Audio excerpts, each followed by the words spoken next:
Eh bien les amis, aujourd'hui on se capte une fois de plus pour une nouvelle note d'information du côté du Niger où nous avons une nouvelle affaire qui en ce moment est véritablement en train de secouer le gouvernement français et le gouvernement nigérien. Pour ceux qui ne le savent pas, il s'agit d'une information rapportée par le magazine Jeune Afrique qui nous fait savoir clairement qu'en septembre 2024 dernier, la chaîne de télévision publique nigérienne RTN a fait état d'une tentative de déstabilisation qui aurait été organisée par la France contre le président du Conseil national pour la sauvegarde de la patrie, le général de brigade Abdourahmane Tchani. Le problème dans cette affaire n'est pas que les Nigériens ont monté une campagne contre la DGSE, c'est visiblement que ceux-ci ont eu accès à des données internes de la DGSE et qu'ils les ont intégrées dans leurs documentaires qu'ils ont publiés sur les réseaux sociaux.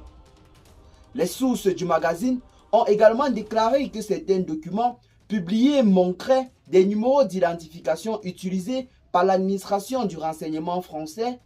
Une enquête a donc été ouverte directement à ce sujet par le directeur du renseignement français, M. Nicolas Lenner. Celui-ci accuse le gouvernement nigérien d'avoir en quelque sorte un peu trop fouiné dans les affaires.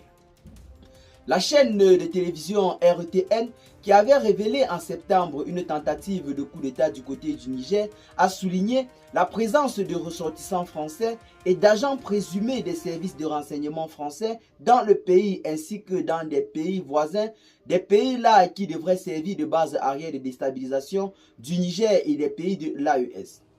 Eh bien les amis, pour ceux qui n'ont pas véritablement saisi le fond de cette information, le gouvernement français est véritablement en quelque sorte très surpris du fait que le gouvernement nigérien ait pu avoir accès à des informations classées secrets dans leur service de renseignement en fait.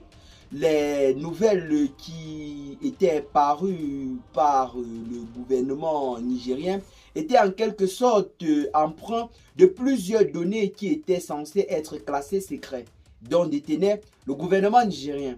Et le gouvernement français est donc en train d'ouvrir ou alors de mener une enquête à ce sujet pour trouver où se trouvent les taupes. Mais en ce qui concerne les taupes, ils ne sont nulle part recherchés qu'au sein du service de renseignement français. C'est une fois de plus pour montrer à ces personnes-là qui ont généralement pour habitude de nous donner des leçons qu'au sein de leur propre organisation, ils peuvent aussi avoir des traîtres. Car généralement, ce sont eux qui financent les traîtres dans nos organisations ou alors dans nos gouvernements.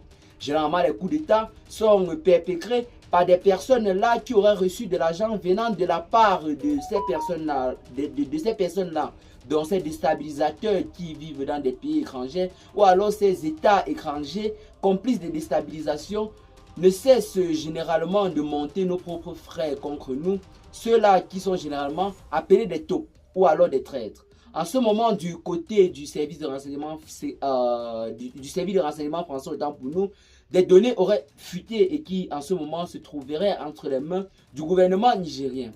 L'on peut dire en quelque sorte que c'est une véritable arme ou alors un avantage pour le gouvernement nigérien en ce jour dans sa bataille acharnée contre le néocolonialisme français.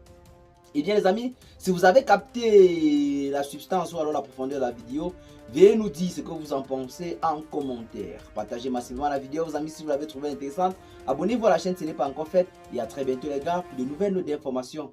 Ciao.